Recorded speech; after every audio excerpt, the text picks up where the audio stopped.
Halo, pernah nggak sih pas lagi baca Al-Quran, kita tiba-tiba ragu waktu huruf nun mati atau tanwin ketemu sama huruf-huruf tertentu? Terkadang suaranya harus ditahan dengung, terkadang harus langsung bablas nyambung, dan sejujurnya itu sering banget bikin kita bingung. Padahal, tajwid itu bukan cuma hafalan aturan kaku, tapi seni buat ngejaga keindahan ayat suci.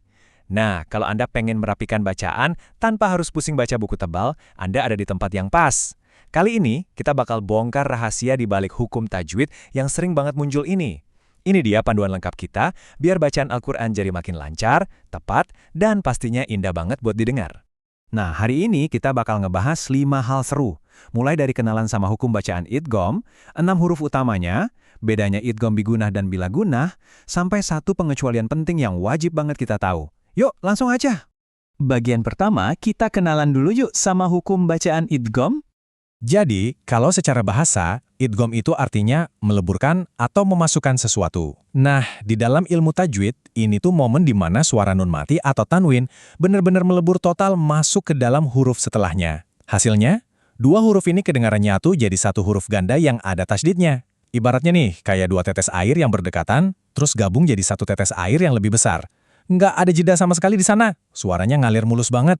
Masuk ke bagian kedua, 6 huruf utama idgham.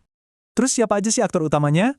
Ada 6 huruf, yaitu ya, ro, mim, lam, wawu, dan nun.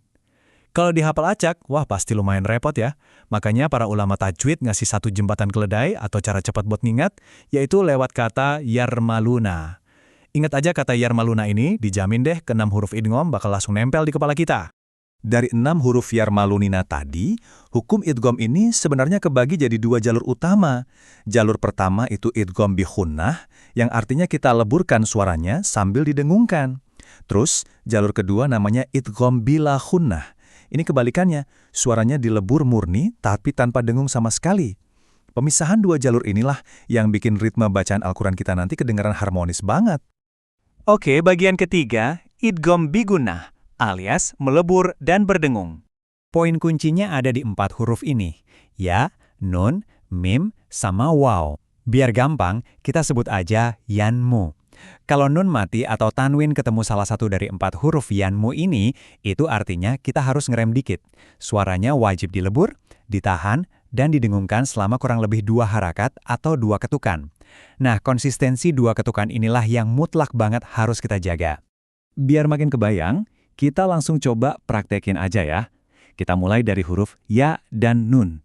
Kalau ada nun mati ketemu ya, misalnya di kata mayakulu, kita nggak boleh bacanya terputus, jadi man yakulu.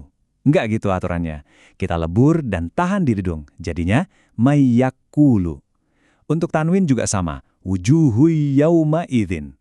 Nah, kalau ketemu huruf nun, contohnya min ni'matin, lebur deh jadi min ni'matin. Kedengeran kan tahanan 2 harakatnya?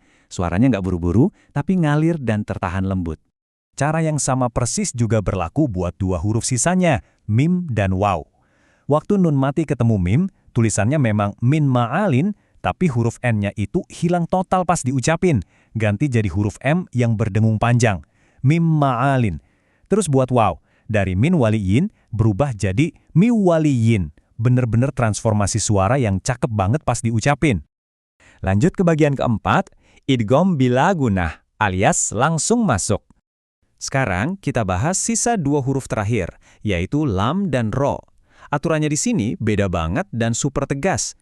Kalau nun mati atau tanwin ketemu lam atau ro, suaranya dilebur 100%. Tapi ingat, tanpa dengung sama sekali.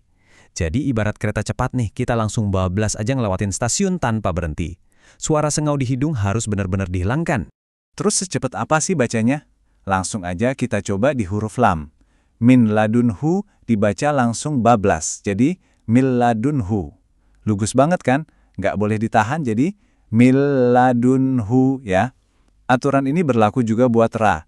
Min robbihim langsung ditabrak jadi mir robbihim. Terus contoh tanwinnya, ghafurur rohim. Di jalur ini pengucapan kita tuh benar-benar bersih, cepat, dan langsung kena sasaran. Masuk ke bagian kelima. Ini penting banget, sebuah pengecualian bernama izhar mutlak.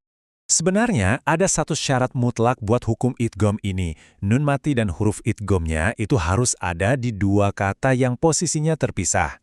Terus pertanyaannya, gimana kalau mereka kebetulan ketemu di dalam satu kata yang sama? Jawabannya mengejutkan, hukum idghamnya langsung batal. Yap, kita justru wajib bacanya dengan sangat jelas tanpa dilebur. Nah, hukum pengecualian inilah yang dinamakan izhar mutlak. Dan coba tebak fakta uniknya. Dari total 6 ribuan ayat di dalam Al-Quran, tahu nggak ada berapa kata yang masuk ke pengecualian ini? Cuma ada 4.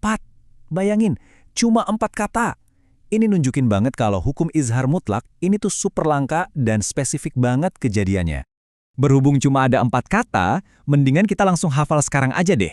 Kata pertama, ad-dunya. Di sini ada nun mati ketemu ya dalam satu kata. Jadi bacanya wajib jelas, ad-dunya. Sekali lagi, bukan ad-duya ya. Kata kedua, bunyan. Ini juga dibaca jelas, bukan buyan. Kata ketiga, shinwan. Dan yang keempat, kinwan. Di 4 kata spesial ini, huruf N-nya tetap berdiri tegak demi ngejaga makna asli dari kata tersebut. Seru banget kan? Wah, nggak kerasa kita udah ngebahas tuntas semua hal tentang idgham hari ini.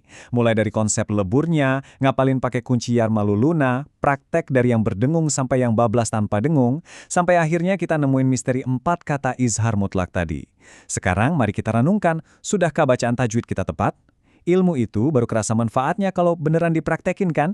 Jadi abis penjelasan ini selesai, coba deh buka mushaf Al-Quran Anda dan tes langsung ilmu baru kita ini. Terima kasih banyak udah belajar bareng, selamat berlatih, dan sampai ketemu lagi.